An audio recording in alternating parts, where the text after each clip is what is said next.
Thank you, sir. Okay, so a beautiful morning, everyone. So today our discussion is focused on theoretical foundation and research. Now, so theoretical foundation of a study serve as the backbone of the research process, now providing a clear and structured framework that guides the investigation. So it begins with the background of the problem, which set the context. Of the research by explaining the issues or gaps again which set the context for the research by explaining the issues or gaps that necessitate the study. Lahat ng study natin dapat may issues, mayroong gaps, kaya gagawa natin ng research. No? So this section provides historical, social, and economic perspectives helping readers understand why the research is important and relevant. So a well-articulated background establishes a strong foundation for the research by identifying the broader implications of the problem within the chosen field. And to give us more details about the topic, let us all welcome our discussant. Go ahead. Thank you, sir. Hi, good morning, everyone. So this is to continue with our chapter report. So that's chapter 3, that's theoretical foundation. So again, this is me, Miss Mary Rose Casabar po, reporting for chapter 3. Ma'am, please, next slide po. Thank you. Okay, so we have our introduction for chapter 3. So this is the theoretical foundations, which is essentials for the hypotheses and the models that underpin the scholarly research. So it provides a framework for investigation and system studies. So this is the key ideas mainly of the hypothesis and the models that supports our study. And then this section lays the groundwork for the study's goals and significance by identifying the research intended gap or issue. So its purpose is to serve the contextualized research within its broader academic and practical significance. So it has key components. Yeah, as mentioned, it has the key ideas, the hypothesis, and the models. So key components of the theoretical framework or the theoretical foundations are as follows. So please, next slide po. So we have the background of the problem. So it is a crucial component of research that contextualizes and justifies the study. So this part shows the origin of the problem, and it's an account describing the circumstance which suggested the research and includes the rationale for conducting the study. So for the historical context, it outlines the evolution of the problem over time, and then it provides a narrative of the problem's origin and development. And then for the current states and affairs, it presents recent data, statistics, and scholarly literature of the problem. It also shows the problem's contemporary scope and impact, or highlights the urgency and relevance addressing the problem. So the purpose of the background of the problem explains the origin and the nature of the problem of the study, and then it highlights its significance and the need for the study. And then it culminates in a clear and concise problem statement that guides the research questions and objectives. So next slide po. So these are actually the key components of the background of the study. We first have our historical context. So this examines the problem evolution over time. And then we have the current state. Uh, it analyzes the contemporary data trends and statistics of the study. Then we have theoretical perspective. So this reviews the theories and the models explaining the problem, while the socioeconomic impact, it examines the problem's effects on social groups, economies, and communities. Then we have our policy and governance issues. So it analyzes existing policies, regulations, and governance structures. Then we also have our research gaps. So for the research gaps, it identifies areas where further investigation is needed. So next po. So these are the considerations to effectively introduce the research of the problem. So it should have objectives of the study or clearly outlined what the research aims to achieve, providing directions and focus. It presents specific inquiries that study will address, guiding the research design and methodology. Then we have our hypothesis, or it presents specific testable statements about expected relationship between variables for studies involving hypothesis testing. And then we have significance of the study, or it explains why the research is important, its potential benefits, and its contribution to the field. Then it should have a scope and limitation, which define the study's boundaries, acknowledging constraints and challenges. We also have conceptual framework. So it illustrates the relationship between the key concepts and variables guiding the research.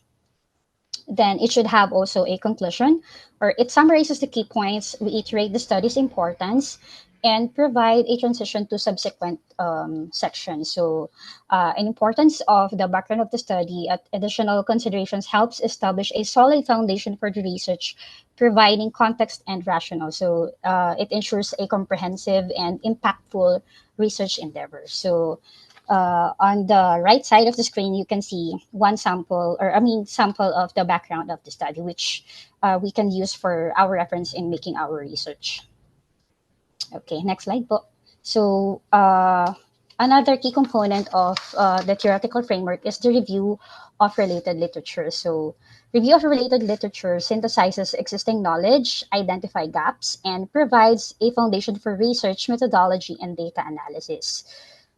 It also establishes the theoretical and conceptual framework of the study. It also identifies gaps and inconsistencies in current research, and it provides a foundation for the research methodology and analysis. Okay, so next slide po. Okay, so here's the key components for review of related literature. So we have our introduction to review to related literature. So it outlines purpose, scope, and key terms. And then we have historical evolution and key milestones.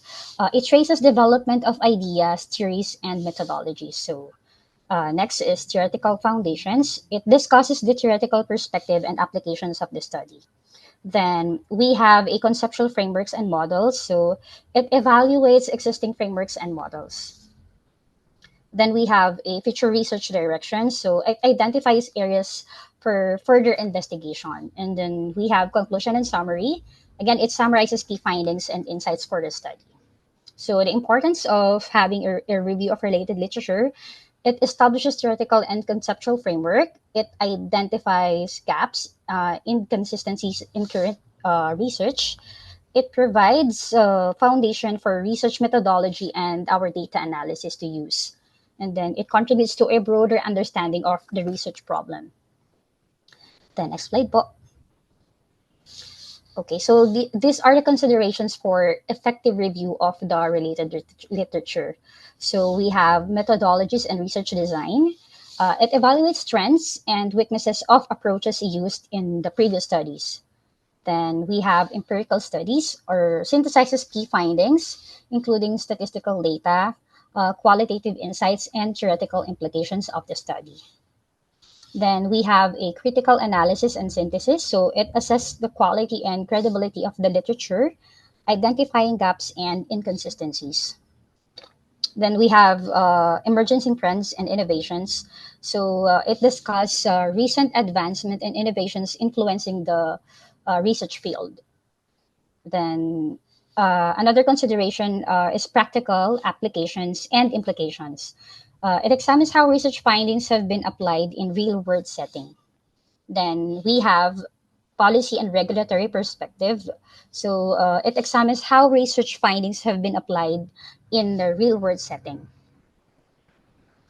Okay, so we have cultural and social context as well. So it reviews the or explores how cultural beliefs and societal norms and demographic factors influencing the research topic chosen.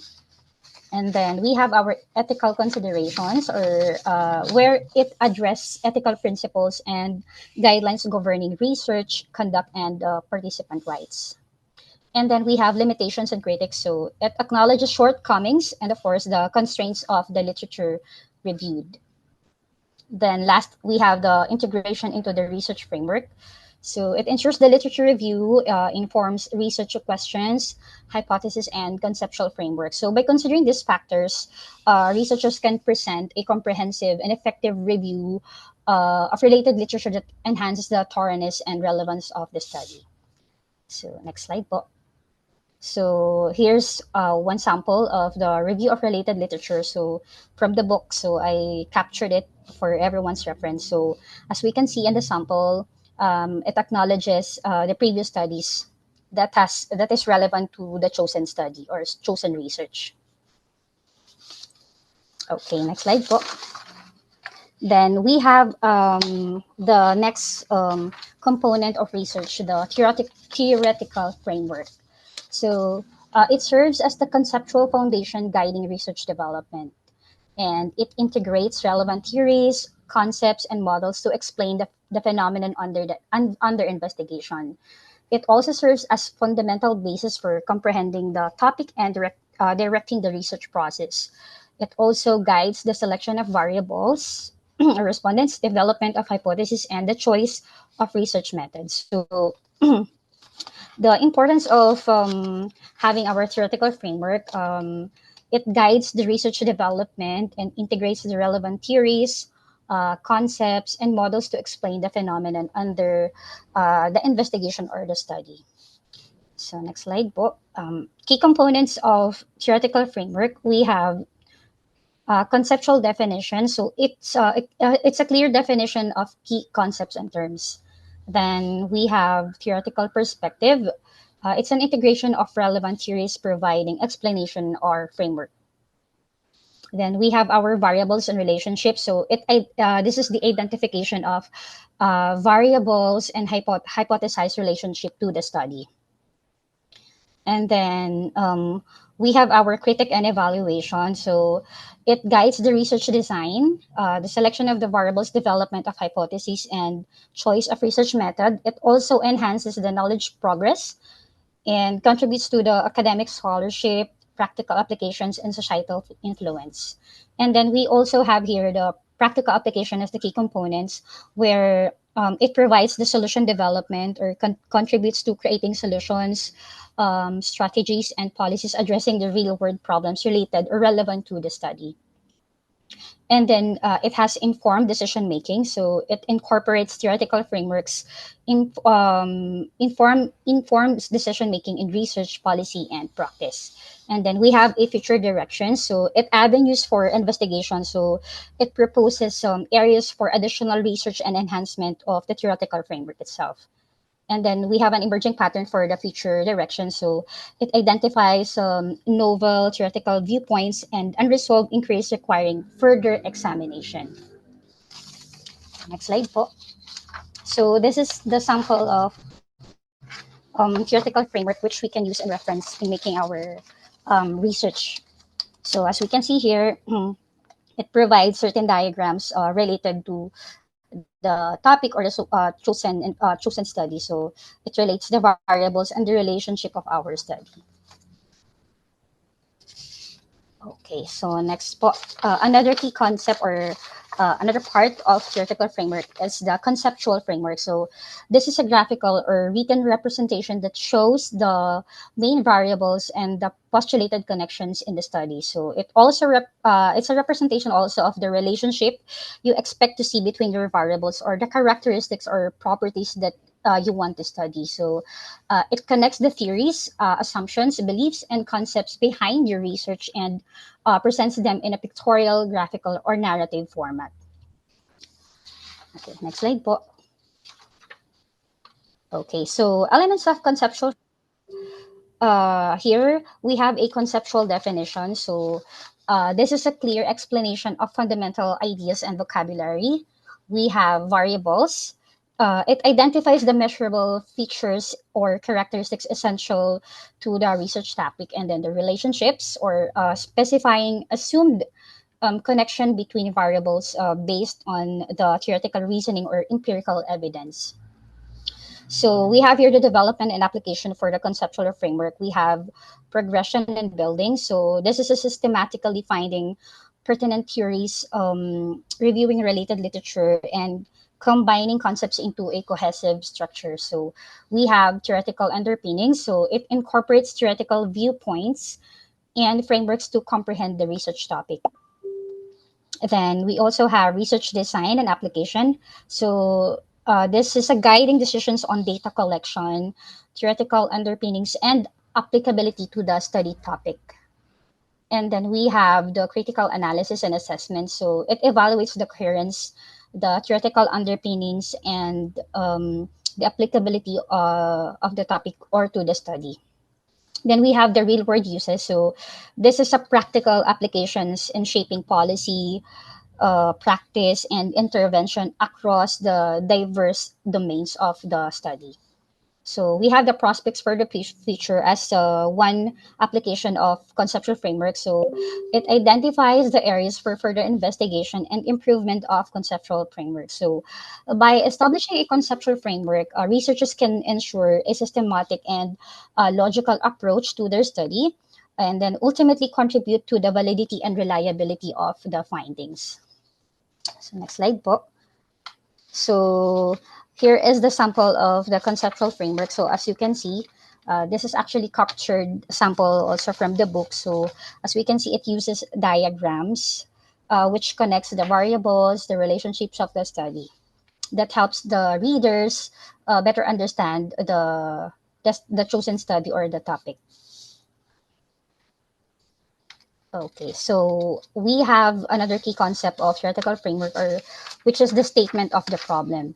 So it's a clear and concise explanation of the issue or deficiency in understanding the researcher's aims to address. So it also considers the practical implications of the research. And this examine how the results of the study might be applied to tackle the problems, shape policy decisions, or enhance practical implication or implementation rather. And it ensures that the research is focused, relevant, and meaningful, of course, ultimately contributing to the advancement of knowledge in the field. So a problem statement is clear, should be concise, and it should explain the issue or the deficiency that addresses the study. So next slide po. So here are the key components of the statement of the problem. So it has overview of the problem. So it denotes a particular problem, state, or circumstance that requires examination. So it establishes the framework to the study, emphasizing the significance and value of investigating the topic. So we have the problem definition. So it's a comprehensive description of the issue, its characteristics, extent, and consequences. And then we have the background information inside a specific context. So this is a contextual backdrop, including relevant literature, prior research, and theoretical frameworks. And then we have the rationale for the problem, or the justification for the issue's importance and necessity of addressing the concern. And then we have the areas of research that have not yet been explored or adequately studied, or this is what you call another term for that is the research gap. So this is the identification of areas where current research is limited, inconclusive, or non-existent. And then another key component is the purposes and inquiry. So this is the clear articulation of research goals and inquiries. And then we have formulating hypothesis. So this is a precise conjectures regarding connections between the variables of the study. And then we have the importance of the research, where it explains the study's contribution to knowledge and its significance. And then we also have the integration of related literature. So it combines pertinent studies and theories to construct a logical rationale for the research. So it conducts a thorough and analytical assessment of the current body of the literature. And then we have the extent and constraints. So it clearly defined the specific elements of the problem to be investigated. And then we have the predicted obstacles. So this recognizes probable barriers or difficulties that may occur during the study process. And then another thing is the contribution to knowledge. So, of course, it clearly expresses the study's contribution to knowledge, emphasizing how it will enhance comprehension in the discipline, and then examine the theoretical, empirical, and practical impacts of the research, and and exhibit how it will address the deficiencies in the existing information. So, next slide po. So, as we can see, in this slide, this is the sample captured again from the book. So we can use this as reference. So this would be the sample of the statement of the problem. So as we can see, it includes the demographic profile, or the statement of the demographic profile, the assessment, the significance, and other things which is related to the study. Okay, next slide po. We have the null hypothesis. So, null hypothesis or HO is the statement that asserts the absence of any impact, distinction, or correlation between variables within a study's framework. So, it serves as a foundation for assessing the evidence and making well-informed choices in the research. So, its main objective of the hypothesis is to present a statement that can be examined using statistical techniques. So, the key components of null hypothesis. So it should have a development, or formulating a null hypothesis entails explicit articulating the anticipated result that signifies the absence of effect or association. So it also have evaluation, or the testing the null hypothesis entails collecting data and subsequent analysis using statistical tests. So it should also have importance level and probability value. And then what's the role in scientific inquiry? So the null hypothesis is crucial in scientific investigation as it offers a systematic method for testing theoretical predictions. So it helps eliminate bias in research, ensures conclusions are grounded in empirical evidence, and provides a standard for assessing the validity of the information. So as we can see in this slide is the sample of the null hypothesis. So if it asserts the absence of the impacts or distinction of the study, which is chosen for the study. Okay, so next slide po. So we have here significance of the study, where it explains the importance and potential impact of the research. Purpose is to justify the importance and demonstrate the potential contribution to current knowledge, practice, policy, or future research. And it also highlights its potential to contribute to various aspects of society, including academia, practice, policy, and individual well-being. The purpose of the significance of the study is to justify the importance and demonstrate the potential contribution to current knowledge, practice, policy, or the future research. So, for significance of the study, next slide po. We have here the key areas of significance. So, one of this is the overview of the study's importance, contribution to the advancement of academic knowledge, the real world applications again, then the policy implication, addressing societal challenges, technological advancement, and then improving professional performance, and then economic benefits, and other related significance to the study. So overall, the significance of the study highlights its potential to contribute to various aspects of society, including academia, and then, as mentioned, the practice, policy, and then the future research. Okay, so next slide po. So these in this slide, we can see the sample of the significance of the study, again captured in the book by Mr. Abante po. Okay. So next is the scope and limitations of the study. So it defines the parameters and possible limitations of the research. It also enables readers to critically assess the findings and comprehend the potential consequences and constraints of the research. It also refers to the several elements that affects its validity, reliability, including the size of the sample, the technique used, the tools used for data collecting, and then the external circumstances and ethical considerations. So next slide po. So this actually this shows you the sample sample scope and limitation of the study, which we can use and reference again for our research. So we have here the last part of the theoretical framework, or the definition of terms. So it is an essential for explaining the fundamental concepts and terminologies used throughout the investigation or the study. So It works just like a glossary, but have a different twist. So it's an alphabetical list of terms or words found or used in our research. So its key components are the theoretical foundations. Theoretical foundations, the contextual definitions, and then the operational definitions. So, next slide po.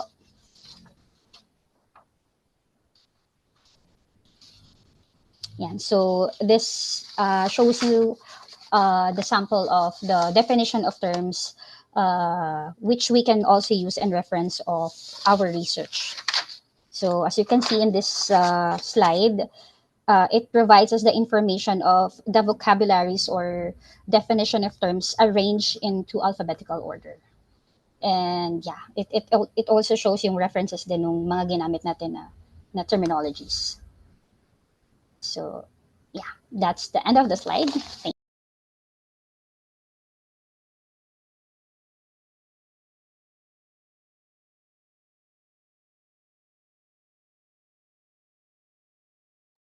Okay, thank you so much. No?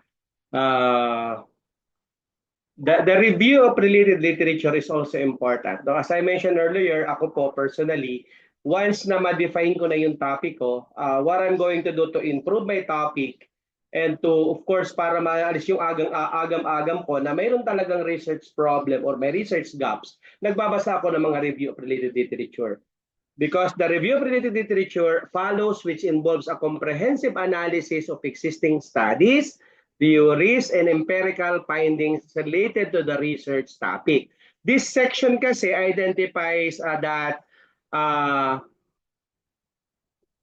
identify what has already been studied, highlight gaps, no, in knowledge, no, and positions the current study within the broader academic discourse.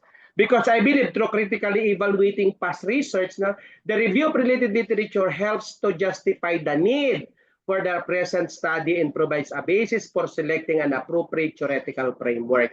Kasi minsan ang tanong, ano ba talaga naging basis mo? Bakit may ganyan ka? Ano ito? Ano and so on? Ang review of related literature. Minsan ang tanong, para saan ba yung review of related literature? Bakit ginagawa mo ba yan? Because ginagawa mo to, it helps to justify the need for the present study and provides a basis for selecting an appropriate theoretical framework. So the theoretical framework and conceptual frameworks further refine the study by defining the key concepts, na outlining relevant theories and illustrating how variables are interconnected with one another. The theoretical framework offers a broad perspective on the study's foundation, while the conceptual framework provides a more specific visual presentation of the relationship among variables. Ang conceptual framework, hindi na pwedeng input, process, output, hindi na po. It must be a visual representation of the relationship among variables based on your statement of the problem. Ano naman yung variable? Saan nanggagaling? Doon sa iyong theoretical framework. Okay? Ano yung theoretical framework mo? Yun dapat ang variable mo. Ano yung conceptual framework mo? Based doon sa iyong statement of the problem. Saan matatagpuan yung theoretical framework variable? Sa statement of the problem. It means to say, ang iyong conceptual framework ay totality ng iyong statement of the problem. So magkakakonect po yan ang theoretical framework, doon ka kukuha ng variables mo. Ang variables mo matatagpuan sa statement of the problem. Ang conceptual framework, combination po yan ng lahat ng content ng statement of the problem. So ibig sabihin, dapat yung theoretical framework mo makikita ko sa loob ni conceptual framework. Okay? So a crucial element of the theoretical foundation is the statement of the problem, which explicitly defines the research issue that the study aims to address. And this section outlines the research objectives, no, and questions that will guide the investigation. Additionally, meron tayong mga null hypothesis and alternative hypothesis. So the null hypothesis plays a significant role in establishing an assumption that the study seek to test, no? And this hypothesis provides a basic for statistical analysis and help determine whether the findings support or refute the proposed relationship between variables. Bago ko lang malimutan, ano, ang statement of the problem, kadalasan, pero pwede namang hindi kailangan. Ang number one lagi niyan yung ating mga demographic profile. Pero hindi lagi pwedeng hindi nakalagay, pwedeng imaginary. May ganun pumapayag na panel kasi na Wala na yung demographic profile imaginary. Pero mayroong panel na kailangan. Kaya ang unang gagawin nyo sa thesis, ilagay nyo na. Madali lang magtanggal kaysa wala siya. Okay? May depende sa panel. Then, after po noon, sunod na dyan, ano yung iyong theory? Yung konsepto, yung theoretical framework. So, variable number 1. Then, tapos halimbawa, dalawa yung theory. So, demographic profile number 1. Number 2, yung theory na may variables. Number 3, pwede mong gawin significant difference ng demographic profile at saka yung in theory number 1. Number 4, kung may theory number 2 ka or may kasi minsan kasi dalawa yung variable na gusto mo eh. No? Halimbawa, isang customer satisfaction saka loyalty. So hahanap ka ng theoretical framework na about customer satisfaction, hahanap ka ng theory ng about loyalty. So isipin may dalawa kang variable. So gawin example na natin 'yon. So let's say number 1, demographic profile as stated problem mo. Number 2, halimbawa customer satisfaction. Number 3, significance difference ng problem number 1 at number 2. Number 4, loyalty, yung variable ng loyalty. Number 5, significant difference ng demographic profile at saka ano yung variable 2 na loyalty. Number 6, ito na po yung pagbabanggain mo na yung variable 1 at saka variable 2. Ang tawag doon, ang gagamitin na ay significant relationship na. And so on and so forth. Hanggang doon kasi sa lahat ng institution ngayon, kailangan may output. Right after the study, ano yung output? Nasaan yung mababa at saan yung mataas? Ano ang gagawin mong plan para doon? Okay? So ganun pa ang pag-craft ng ating statement of the problem. Clear po ba tayo doon? Another thing is the significance of the study.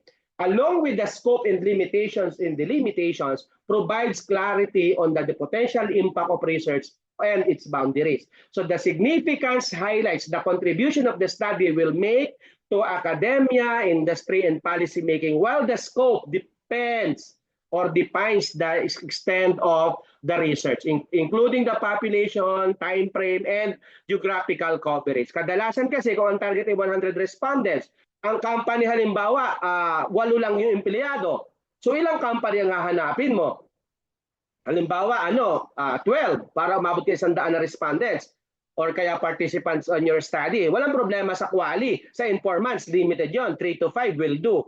Depende sa klase ng study. Pero kapag kayo po ay quantitative or kaya mixed methods, dapat sa UCC dapat 100 plus ang respondents. Paano tayo makakabot? Ang company nga namin, sir, ganito ang kalami. So, sabihin, mag-expound ka. Baka pwedeng, kung ang Caloocan ng target mo, baka isama mo ang Valenzuela or mag-district ka, District 1, District 2, District 3 para makuha mo yung 100 respondents. Ay hindi pa rin umabot ang District 2. Pwedeng mag-District 2 district ka, 2 and 3 or 3 and 4. Or kung hindi pa, entire NCR. Nakukuha ang idea kung paano kumukuha ng ating respondents. Okay. So, again, the significance highlights the contributions the study will make to the said target respondents or clients. Now, so while the scope defines the extent of the research, including the population, as I mentioned. So limitations and delimitations, on the other hand, acknowledge the potential constraint that may affect the study outcomes, such as sample size, yung nga sinasabi ko kanina, methodological challenges, or data availability. So to ensure clarity and consistency, the research concludes with a definition of terms offering precise explanation of the key concept and terminologies used in the study to avoid ambiguity and misinterpretation. Bakit kailangan ng definition of terms? Kasi nga po, kapag ikaw ay nasa hospital at nasa accounting office ka, iba yung OR at iba pag nasa laboratory ka yung OR. Di ba? Ang OR, official receipt, pwede operation, di ba? So depende kung saan ka nakalocate at paano mo siya ginagamit. Kaya kailangan pa rin ng definition of terms. At saka yung mga terminologies, technical terminologies na hindi maintindihan ng reader. Kaya meron tayong definition of terms. Okay? So I think that's it. No? Kayang-kaya nyo na magawa ngayon ng inyong chapter 1 to 3.